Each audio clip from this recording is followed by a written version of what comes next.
First it was food, now it is fuel. Joel has another exclusive tonight. BP has warned it is having to scale back deliveries at 90% of forecourts due to driver shortages.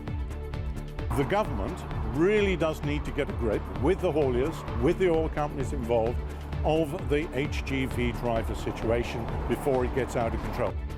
And with the energy crisis also rolling on, Robert will be here to discuss what kind of autumn and winter we might now face. Also on News at 10. A man is arrested tonight on suspicion of murdering primary school teacher Sabina Nessa. A drastic fall in face-to-face appointments with GPs as they tell us the system is broken. Permanently deformed supermodel Linda Evangelista on the cosmetic surgery she says went horribly wrong, and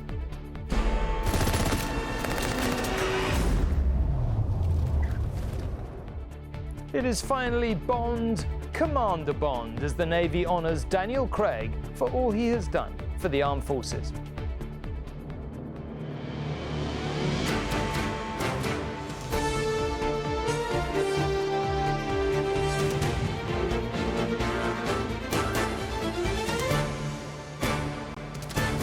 This is ITV News at 10 with Tom Bradby. Good evening. The coned-off forecourts, taped-up pumps and temporary closure signs are tonight the visible confirmation of what one BP executive told the government in private a week ago. The shortage of tanker drivers means that BP is having to ration deliveries of petrol and diesel, forcing some filling stations to shut. Joel has discovered that BP's head of retail told a secret meeting with Cabinet Office officials the situation then was bad, very bad. Like other big-name companies that rely on road haulage, BP asked to be allowed to recruit more drivers from abroad. The answer, in a word, no. The government says customers should buy fuel as normal. There is no shortage of it. But there clearly is a serious shortage of drivers to shift those supplies to where they are needed, just as many Brexit sceptics warned there would be before we left the European Union. This is something you rarely see, a filling station that needs filling up. From BP in Worcester to BP in Chippenham. But it's not just BP. This Texaco forecourt in Coventry has also run short. No fuel today, no fuel tomorrow. Major impact outside. Empty forecourt, empty store. We can't continue like this. On the A20 in Kent, this service station is also running dry. There's not been a delivery here for 2 days and they're down to ultimate diesel. The Petrol Retailers Association has members which run 5,000 forecourts in the UK. How serious is this? There have been intermittent shortages from several oil companies through the summer, but this looks like being more serious. And so the government really does need to get a grip with the hauliers, with the oil companies involved, of the HGV driver situation before it gets out of control. There's plenty of petrol and diesel around, but BP's struggling to transport it from depots to forecourts because of a shortage of HGV drivers. At a meeting organised by the Cabinet Office last Thursday, BP's head of UK retail described the situation as very bad. She said BP has 2/3 of normal forecourt stock levels required for smooth operations and that levels are declining rapidly. The company is preparing to restrict deliveries to 90% of their 1,200 forecourts and expects the next few weeks to be really difficult. As it stands, BP says it's only having to temporarily close a handful of its forecourts every week and it's trying its best to minimise disruption. The company plans to prioritise. Most sites will have to manage without a delivery 1 day a week, but motorway service stations will be restocked as normal. BP subcontracts fuel delivery to Hoya, one of the UK's big hauliers. The company has hiked pay by as much as 25%, but it still has 50 vacancies for drivers, which it's struggling to fill. In the short term, just paying more isn't going to help. There is a shortage of drivers within the UK, and everyone is fighting for those same drivers, and pay is obviously increasing as a result of that. The government says it's in talks with BP, that there is no shortage of fuel and that people should buy fuel as normal. We're trying to tackle this at source with the sector. We know there are challenges. We know it's going to be a difficult winter, but I wouldn't encourage people to panic buy. Back in Kent, and the cavalry has arrived with 3 days' worth of fuel. The pumps here are open again, but goodness, it's been tight. And some drivers are taking no chances. And Joel is here, obviously, to talk about all this. I mean, I guess one question, how much worse do you think it could get? Well, the answer to that depends on how quickly normal supplies can be restored and how drivers, of course, react to news that there are so obviously outages and supply problems in places. I mean, we should say BP is making it clear that it's only around 100 of their 1,200 forecourts that they supply that are running short and out of either petrol or diesel. But if you see the notes from the meeting that I've seen, it's very clear that it expects fuel stocks to continue to fall in the weeks ahead before hopefully stabilising and then rebuilding. And it's not just BP.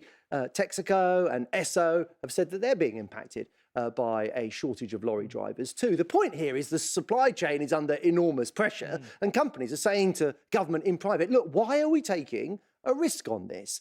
What BP wants is what Amazon wants, is what Tesco wants, is what McDonald's wants, is what companies have been asking for months now, is let us please temporarily bring in the people we need to drive the lorries from abroad. The government is saying no, it's digging its heels in. Partly, Tom, because it doesn't think it will solve the problem. It argues that there are countries overseas with the same issues of drivers, partly because post-Brexit, it's a very politically difficult thing to do, and partly because it wants to solve this domestically. It believes more apprenticeships, better pay, and sort of up those sorts of things, and this recruitment problem will just disappear of its own volition. Companies are saying, yes, we agree, but you have to do more. There's a problem here.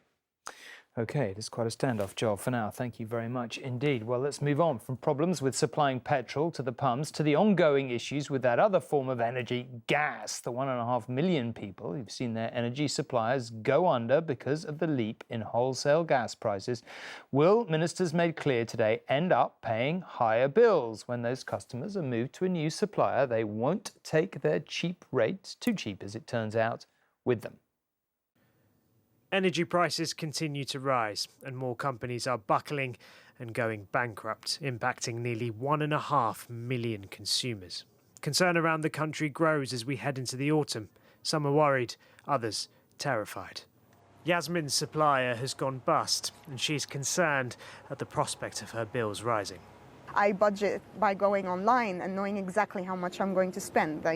So things like that it will have an effect. With winter coming on too, that's just a horrible thought. Avro is one of several energy companies to have gone bust. Those who took out a one-year fixed price deal with them in March would have paid on average £920 a year. If you took out a deal in August, that had already risen to an average of £1,087 because of rising gas prices. Avro's customers will now automatically be moved to another supplier and could have to pay the maximum price, which is capped at £1,277. That's a potential rise of up to £350.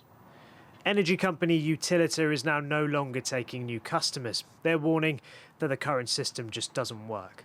It is quite clear now that there are significant flaws in the price capping mechanism that is causing energy suppliers to supply customers at below their cost. That is clearly not a sustainable position, so at some point we need to have a discussion about what's going to change about the price cap. As the crisis goes on, the Business Secretary faced tough questions in the Commons. He said it wasn't on the government to honour previous tariffs and warned more energy companies could go bust. And we may, unfortunately, see more suppliers exit the market in the coming weeks. And government, I repeat, will not be bailing out failed energy companies. But many will feel the consequences of that, and MPs from his own party pushed for changes to taxes on fuel and energy. We did it for the hospitality industry, which was badly affected by COVID-19. Why don't we abolish VAT for consumers on fuel now? Surely the Conservative answer to this is to reduce VAT on energy bills. With the £20 uplift of universal credit going in a couple of weeks, Labour say without a change this will put pressure on many. Can he now tell the British people how he can possibly justify this attack on their living standards?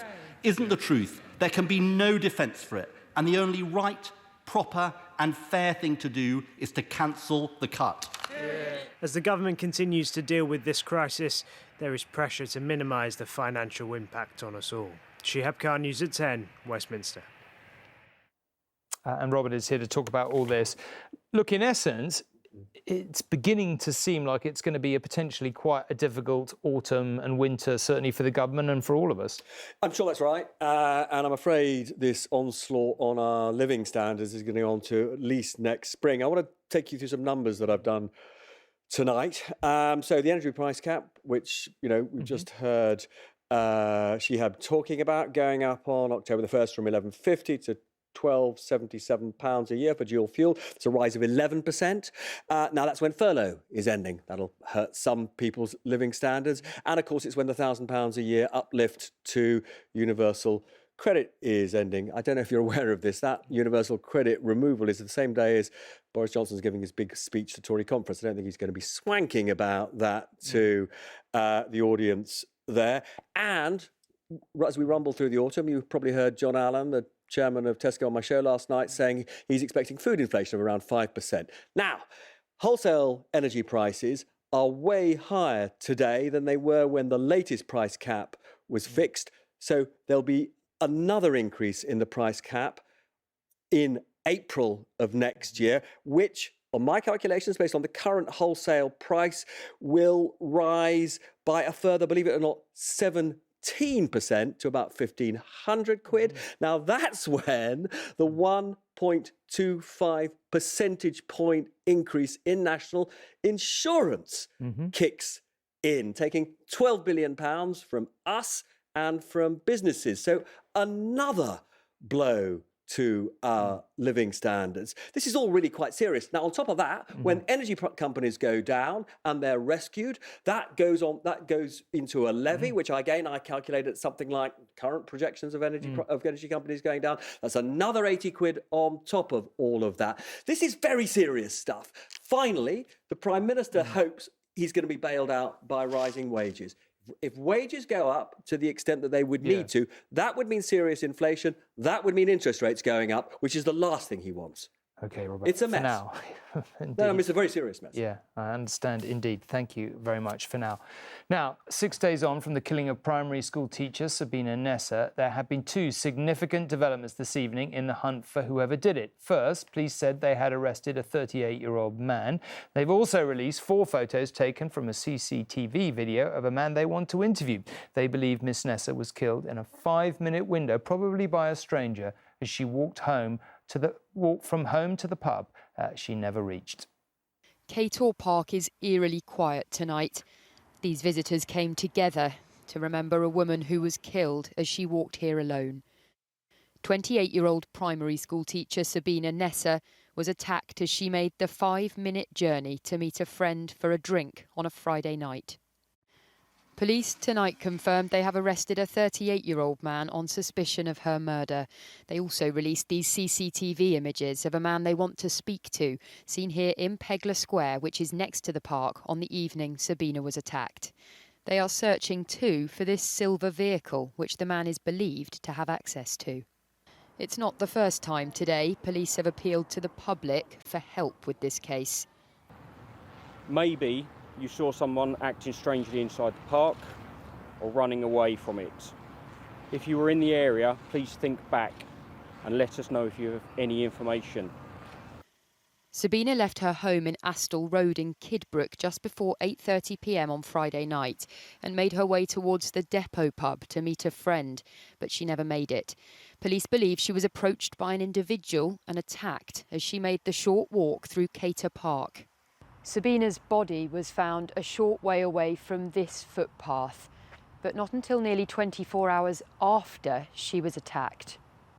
Sabina's sister spoke of her family's devastation in a statement online, which said, "My beautiful, talented and caring sister, my inspiration to always put myself first and never let anybody put me down.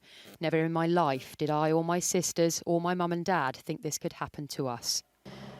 Tomorrow evening, the community in Kidbrooke will hold a vigil here in her memory, at which they also hope to highlight the wider issue of women's safety. More definitely needs to be done. There needs to be more police in the area. Brought my son with me today because I've had to go to the shop again, so I didn't really want to go on my own. Yesterday, police held a meeting with residents in an attempt to reassure them, while the local council has been handing out panic alarms. A genuine gesture, says this campaigner, but one which misses the point. A panic alarm isn't going to stop you getting attacked on your walk home. What's going to stop you getting attacked on your walk home is your perpetrator not attacking you, is a culture change that means women aren't at risk of being attacked in public spaces or behind closed doors. This is a small community still very much in shock, one which now faces a worrying wait for updates and for answers. Chloe Keedy, News at 10. Another really horrific story. Now, the facts, they say, don't lie. Before the pandemic, 8 out of 10 GP appointments were face-to-face. It is currently fewer than 6 out of 10. There is no doubt Zoom appointments suit some patients, but the accusation from those who want but can't get to see their doctor in person is that the new way of doing things suits many GPs most of all. But today, the two doctors' unions told us that the system of general practice is broken. If the phones stop ringing here, the receptionists know they are broken.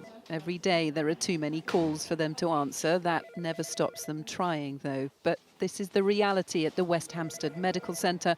So many patients and too little time. This demand has exploded.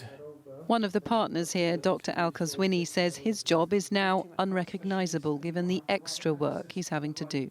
I am behind my laptop 11 o'clock at night doing online consultations. That is a reality. As you've seen in my lunch break, I've been giving child vaccines. We haven't had a lunch break, and that's quite usual. Also planning for the delivery of the boosters. Do you feel that you're reaching saturation point? Yeah. Do you feel sad? It's got to this point. Absolutely. What can you do? We do our best, but it's never enough. Despite what he says, GPs have been accused of not seeing enough of their patients in person, relying still on phone and online consultations. This surgery is seeing just over 50% of its patients face-to-face, and increasing that would be really difficult right now because of infection control. Doctors also say that the majority of their patients prefer over-the-phone consultations, but for some, that has led to a misdiagnosis. Since had half her tongue removed. It was pushing for a face-to-face, every phone call, every email, and they've not really had much to say. They've just apologised for the situation, but they haven't gave much sympathy, have they? They've just said that we hope that she recovers, but they haven't said sorry. So what is going on? In July, there were over 25 million GP appointments, roughly the same number as before the pandemic. 57% of consultations in July were face-to-face. That's down from 80% in 2019. But the number of GPs has also gone down. There are currently over 34,000 in England, around 10,000 fewer than before the pandemic. The British Medical Association strongly disputes they could be doing more. Over 50% of consultations taking place at this moment in time in general practice are being done face-to-face. That is not a general practice who is not, who's hiding. It used to be 80% though, didn't it? At a very different time, and at a very different time where appointments were still fewer in number. The Health Secretary met with the BMA today, a sign perhaps things could change. Emily Morgan, News at 10. There were tears at the High Court this morning after a ruling on abortion went against a woman with Down syndrome who wanted the law overturned. She and others said it left them feeling they are not treated as equals. The campaigners wanted the 24-week time limit on abortions to be applied to all unborn babies. At the moment, abortions for babies at risk of having Down syndrome can take place right up until birth. The judges upheld the existing law, saying it struck a balance between the rights of the unborn child and of women. Children and their parents who say the UK's abortion law is discriminatory. An unborn child with Down syndrome can be aborted up until birth.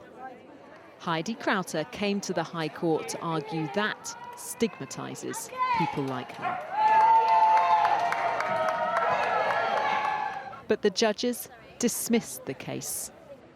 I'm feeling really upset and gutted. In the eyes of the law, I'm down on. And I don't want to be looked down on. Heidi wants to change people's perception of Down syndrome. Well, I've had a great life.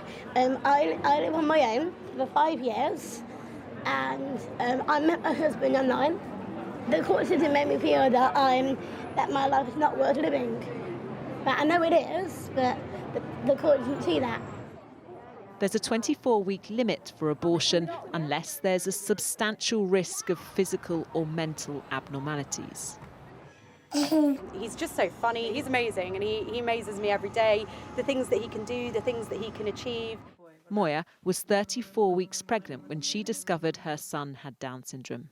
As a mum, I feel hurt by the court's decision. I've got 2 sons, Tom and Aidan, and I love and I value both of my boys equally, and I think that the law should too. The court ruled the law aims to strike a balance between the rights of the unborn child and the rights of women.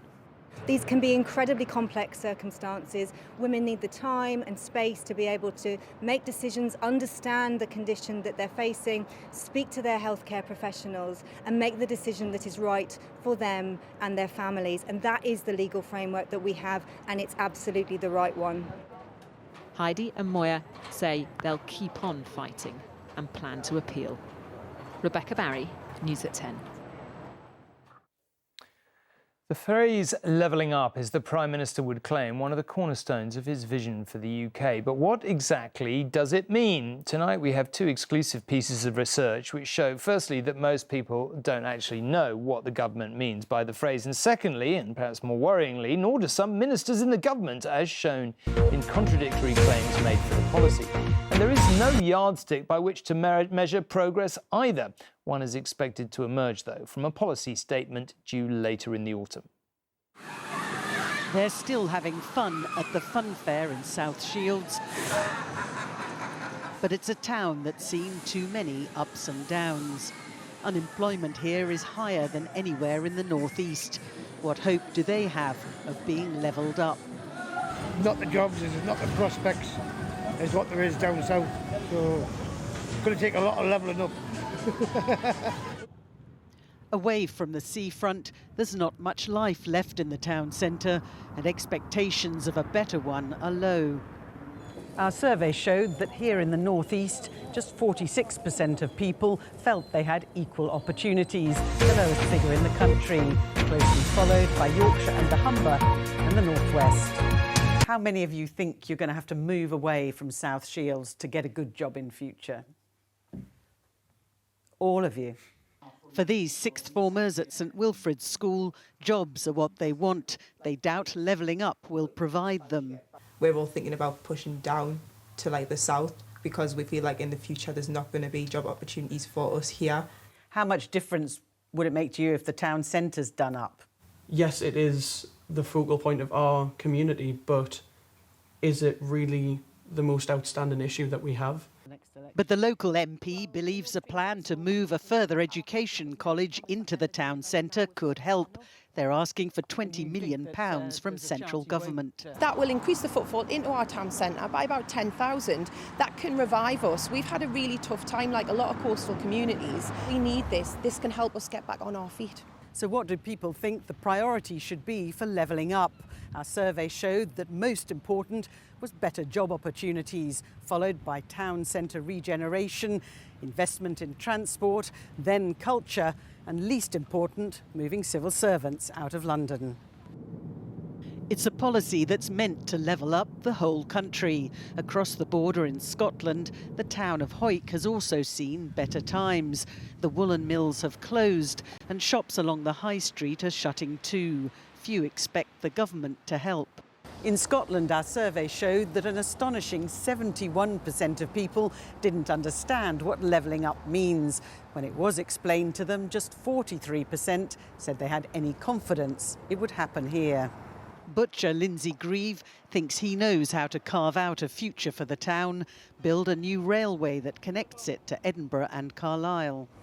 I'm always hoping there's a future for Hollyoaks, as if the railway comes. That's given a boost for businesses to come into the town again, so they can get their goods in and out the town. And do you think that the politicians will deliver on that? I don't think in our lifetime. But the local MSP admits levelling up funding won't be nearly enough to pay for a railway. So is it all just a gimmick? Levelling up is not a gimmick. I mean, it's really important for the people of Poik. If the railway doesn't come, we need to ensure that the A7 has some investment. Even at Westminster, there's still confusion about what the policy means, according to the Institute for Government.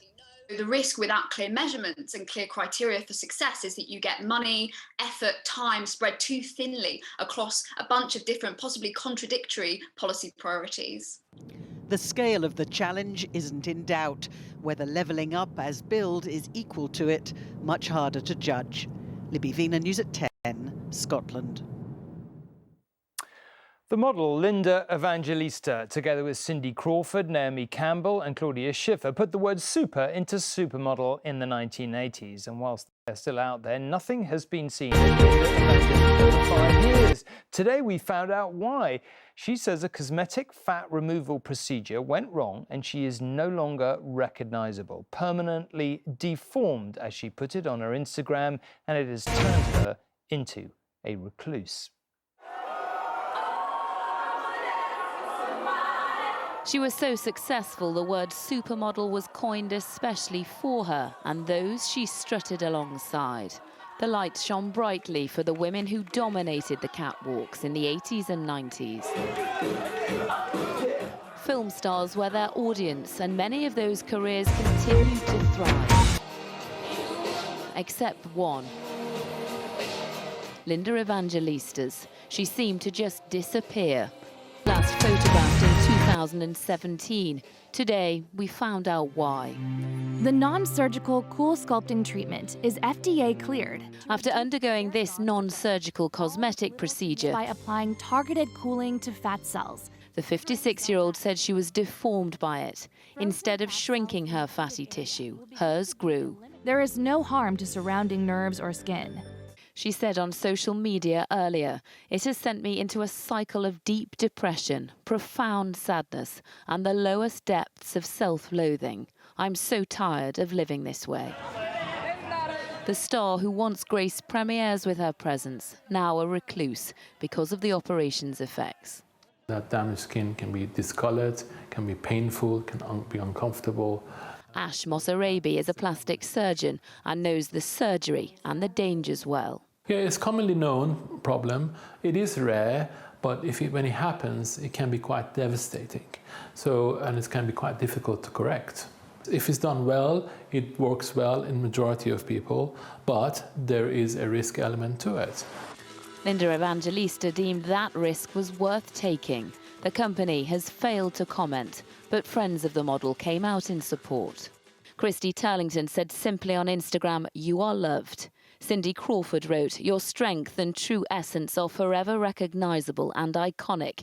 And Naomi Campbell praised her. "I applaud you for your courage and strength to share your experience and not be held hostage by it anymore." The woman who made a living out of her looks is now suing who she believes has destroyed them. Lucy Watson, News at 10. Finally, after 15 years in the job, the lines between Daniel Craig and his James Bond character have become ever more blurred. Well, today, the Royal Navy conferred on the actor the same rank as the fictional secret agent. Name? Bond. James Bond. With impeccable naval timing, a week ahead of the release here of his 5th and final Bond film, No Time to Die, Daniel Craig becomes an honorary naval commander. No doubt it is a good PR for the Navy, but it is also in recognition of the actor's personal support for Britain's armed forces. With a modesty that perhaps his character would not express, Daniel Craig said he felt truly privileged and honoured. And that is pretty much all we have time for tonight. Good night. Thanks for watching.